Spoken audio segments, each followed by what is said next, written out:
Muy buenas tardes, jóvenes estudiantes. Vamos a hablar este día sobre criptosporidiosis. Soy la doctora Rosa Elena Solís. La criptosporidiosis humana fue descubierta en el año 1907. El primer caso en humanos fue reportado por primera vez en 1976, en donde se encontró el parásito en una biopsia rectal de una niña. Es un protozoo que causa diarrea en el hombre, especialmente en pacientes inmunodeprimidos con SIDA. Su agente infectivo. Esta coccidia se reproduce en el intestino delgado, ocasionando una reacción inflamatoria. El protozoo causante de la criptosporidiosis es un esporozoario de la subclase de Coccidia, género Cryptosporidium, y existen dos tipos.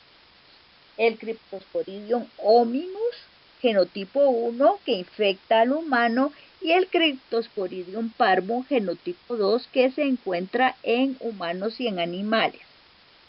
El Cryptosporidium hominus antes se le llamaba parvum genotipo 1. Existen en 10 especies de animales, por lo que se considera una zoonosis y está presente en los mamíferos, reptiles, aves, peces y por supuesto en el ser humano.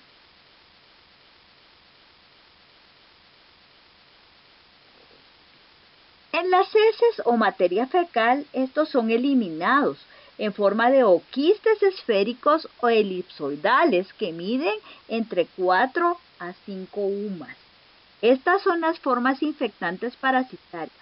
Aquí en el dibujito de mano derecha están teñidos con una coloración ácido resistente, por lo que los observamos de color rojo. Son resistentes al cloro y pueden sobrevivir en periodos largos en el ambiente.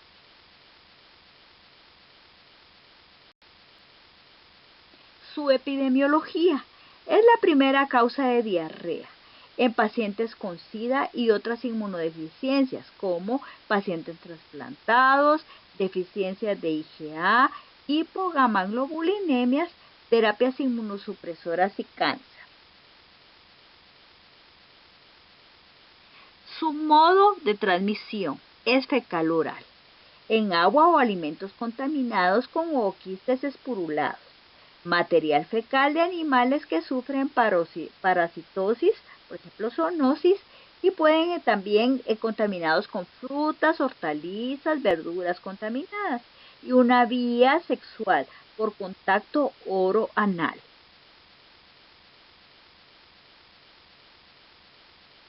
Los oquistes sobreviven en el suelo y en los alimentos por varios meses. Son resistentes a desinfectantes comunes y pierden su viabilidad con la congelación y la ebullición. La prevalencia. En Guatemala tiene una prevalencia del 20.4%, mientras que en los países industrializados es del 1 al 3%. Y es la causa de la diarrea del viajero. Su ciclo de vida. Como todas las coccidias, posee un ciclo de vida, uno sexual y otro asexual. Suceden en el interior del enterocito cuando hay una infección intestinal. Esta se va a iniciar con la reproducción asexuada o asexual cuando el ooquiste infectante se desenquista y se liberan 4 esporozoitos móviles. Entonces el ooquiste infectante se desenquista y va a liberar 4 esporozoitos móviles, que liberados van a invadir a la célula para convertirse en trofozoitos y esquistomas.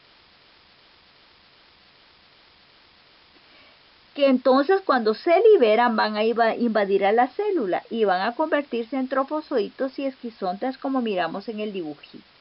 Esquizontes o merogones, tanto en la primera y segunda generación. Los merozoitos o merontes procedentes de la segunda generación pueden reinvadir y producir infección. Los merontes van a iniciar el ciclo sexual. Por ejemplo, en el dibujito, en el extremo inferior, en el centro, vamos a ver los microgametos que dan origen a las células masculinas y el macrogameto que da origen a las células femeninas. Estos se unen y forman los cigotos. Luego los ooquistes a los que tienen pared delgada van a autoinfectar. Y los que tienen pared gruesa salen al exterior y son los que contaminan, como miramos en el dibujito. La reproducción se hace dentro de una vacuola parasitófora en las células de las microvellosidades. Su patología y patogenia. Cuando entra en contacto el parásito con el glucocálix, se produce un acortamiento o ausencia de las microvellosidades, o sea, una atrofia como miramos en el dibujito de mano derecha. La zona de mayor infección es el yeyuno y se localiza dentro de las células del cepillo de la mucosa intestinal. En pacientes inmunosuprimidos con SIDA hay diseminación a faringe, esófago, estómago, duodeno, ilión, recto y pulmón. La respuesta inmune puede ser celular. Los linfocitos TCD4 son indispensables para controlar la infección. Mientras que en la inmunidad humoral se ha visto que tanto la IgA como la IgG y la IgM se cree que dan una inmunidad protectora a las infecciones a repetición en áreas endémicas.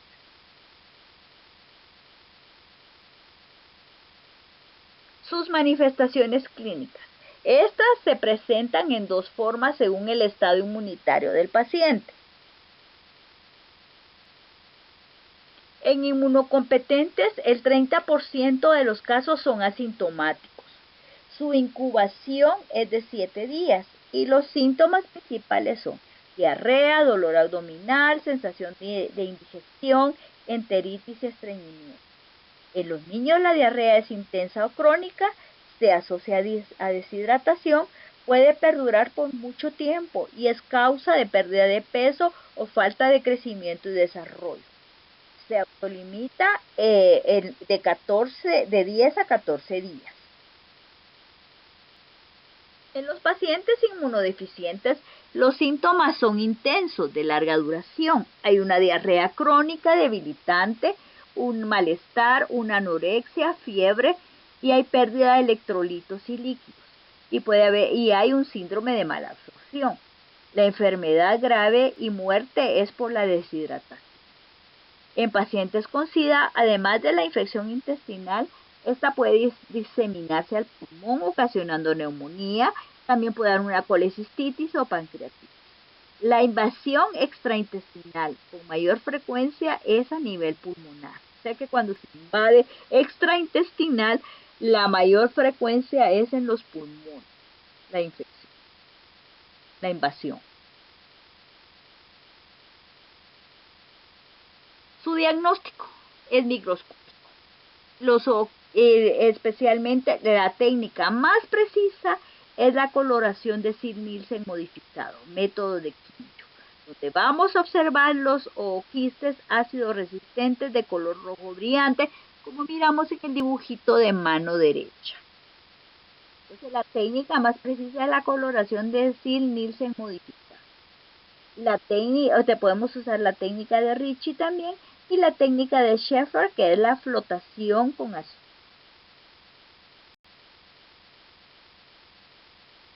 Siguiendo en el diagnóstico podemos hacer una prueba de ELISA, una inmunocromatografía, como miramos en el dibujito de mano derecha en el extremo inferior, que tenemos una prueba rápida o inmunocromatografía donde podemos observar que dice la C de criptosporidia. ¿Qué se puede hacer PCR? También podemos mandar a hacer un panel gastrointestinal que no solo de ahí nos va a salir que es para bacterias, parásitos y virus. Y específicamente si estamos buscando criptosporidio, que lo podemos ver en medio, donde dice parásitos, en la primera línea criptosporidio.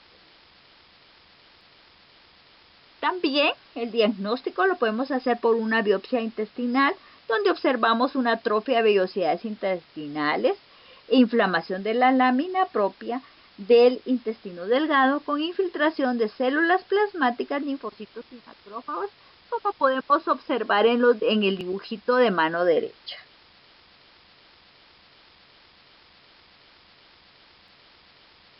Como toda infección intestinal, la prevención es lo primordial. La higiene personal, el lavado de manos, el saneamiento ambiental y, recordar, se destruyen con ebullición y congelación y son resistentes a la cloración del agua. Entonces hay que ponerlos a ebullir o congelar los alimentos. ¿Para qué? Para que se destruyan los criptosporidios. Una noticia en el tratamiento. La diarrea en inmunocompetentes se autolimita, aunque tanto en inmunocompetentes como en pacientes con inmunodeficientes podemos usar nitazolisina, paromomicina y lo más importante, la hidratación, ¿verdad? Tomar suerito, darle suerito a los pacientes para que no se nos vayan a deshidratar. Tenemos aquí el ciclo del Cryptosporidium, otra laminita del ciclo del Cryptosporidium. Y muchas gracias por su atención. Cualquier cosa estoy a la orden. Todas las fotografías son para uso exclusivamente docente. Muchas gracias.